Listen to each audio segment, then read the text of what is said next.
Hi, this is Dr. Ferreira from FUE Hair International, Toronto, Canada. I wanted to share a case with the members of the IAHRS and the viewing audience as well. This is a case that I think illustrates a lot of important principles about hair transplantation and specifically hairline hair transplantation, and I think it helps illustrate some important principles about being a patient advocate. You'll be seeing some footage of some after footage, some before pictures and some after clips of a young man that I did a transplant on approximately a year ago. He just dropped in the other day for a follow-up. It was actually an unplanned follow-up. He came in after work, but I'm glad he did because I think this can generate a lot of thought and discussion. So this case is about a young man. He came to me a year ago at age 27. His history was that at age 23 he had had a hair transplant done somewhere else. At that time, age 23, he asked the doctor to lower his hairline. He had always had a high hairline, and he kind of looked like a class 1, and he didn't like the look of his high hairline. He wasn't sure whether at that time he had lost any hair, but he just wanted to lower his hairline. And he and the doctor decided to go ahead, lower the hairline through transplant, and basically he had his hairline lowered by approximately 3 fingers, 2.5 fingers in front of his own native hair. You'll be able to see that in the before pictures. Now, when I examined him a year ago, he wasn't very happy at that time with his hair transplant, but he couldn't articulate what was wrong. He couldn't really put into words exactly what he didn't like about it. And he said it was a little too thin, and sometimes it didn't look that great, and he wasn't so sure if it could be corrected. So when I examined him a year ago, what I noted was a few things. First of all, looking at his own native hair, not the transplanted zone, you'll see that I saw that his hair actually had excellent density and very little evidence of miniaturization. In front of his own native hair was the transplant zone, the area that had been transplanted. And what struck my eye immediately is what I call a density discrepancy.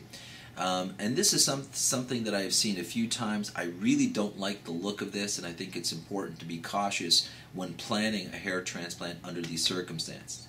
That is, that his own native hair had really good density, and perhaps at around 110 follicular units or 100 follicular units per square something. He's Caucasian, and his density probably approached or was around 100 follicular units per square centimeter, at least in certain areas. If you're going to transplant in front of that, the concern is that you're going to have a discrepancy between the transplant density and the patient's own native hairline, and it looks a bit odd. So you can actually see straight through the transplant, and all of a sudden you hit this wall of thick hair. There's really no blending effect, and cosmetically what you end up with is a very see-through look that suddenly hits a wall of hair. And when the patient bends over or turns from the sides, the cosmetic effect is almost as if he has 2 distinct areas of hair. And I call this a density discrepancy, and I believe it's something we should all take into account when someone asks, do you want, that they want to lower a hairline. If you lower a hairline a lot, more than a couple centimeters, or even 1 centimeter in someone who otherwise has very good density, you take the risk of developing this density discrepancy, and it can look a bit odd. And certainly it's a consideration if something that you need to plan out with your patient. Is this what he really wants? Can he come back for a second transplant to improve the density and give it better blend between transplant and the native hairline? The second thing I noticed is that the transplant was done in an area that had absolutely no hair on it. So it was done on essentially bald skin of the scalp, and therefore it didn't have the benefit of blending in with any native hairs that were there so that you could produce a greater level of fullness. Looking at the hairline itself, I felt that it was too straight, and I think straight hairlines betray a transplant very, very quickly. Sometimes people don't know what's wrong when they look at a transplanted hairline that's straight. They can't really articulate what the problem is, but certainly without purposefully creating randomization and some undulations into a hairline and breaking it up, the hairline can suddenly appear very harsh when you're looking from the forehead and then the start of the hairline. And finally, A minor point, I think, is that this patient, had some pitting in the hairline, and that what that means is some of the grafts were planted a little too deep.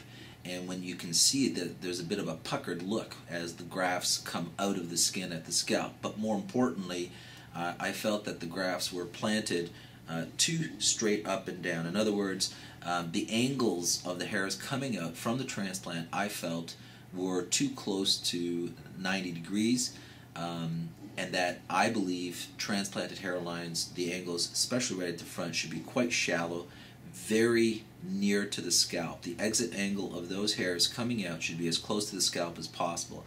I believe this makes a hairline look better, more natural, and fuller, because then you have hair that is laying closer to the scalp and it breaks the light. A transplanted hairline that stands straight up and down, if we can just exaggerate for a moment, gives the patient a very surprised look and a very see-through look when you're looking from the front. So I suggested to him that really from here what we could attempt to do is just do a transplant to improve the density and also to soften the hairline and create more randomization and better naturalness for him. So you're going to see clips of him 1 year later, and hopefully we achieve that. As I said, this was a surprise visit. I think it illustrates a lot of points about being careful on the patients that we choose when we're deciding to lower a hairline, particularly in a young man. One other point is that this person was only 23 years old when he had his first hair transplant. I think that's particularly dangerous to transplant such a young man, especially lowering the hairline without being sure that he's not going to get a lot more recessions behind that he's not going to lose more hair behind the transplant. As it turns out, this gentleman's genetics are actually quite good, and he doesn't have nobody in his family is worse than a class 1. He doesn't have evidence of miniaturization. I did put him on Propecia anyway, just in case, and we're going to follow him for the next few years just to see how he's doing. You'll see in the video, hopefully, some of the points that I'm talking about, the density discrepancy, the lack of randomization in the hairline, the exit angles of the hairs, as well as some pitting, and then hopefully you'll see an improvement in the 1 year result with this patient. Be forewarned, this was done impromptu, and you'll see that the patient has a little bit of flakiness in his scalp. He just came from work, but I'm not always sure when my patients are going to come back to me, so I try to take an opportunity to get film or clips as best I can. I hope this is helpful to our audience.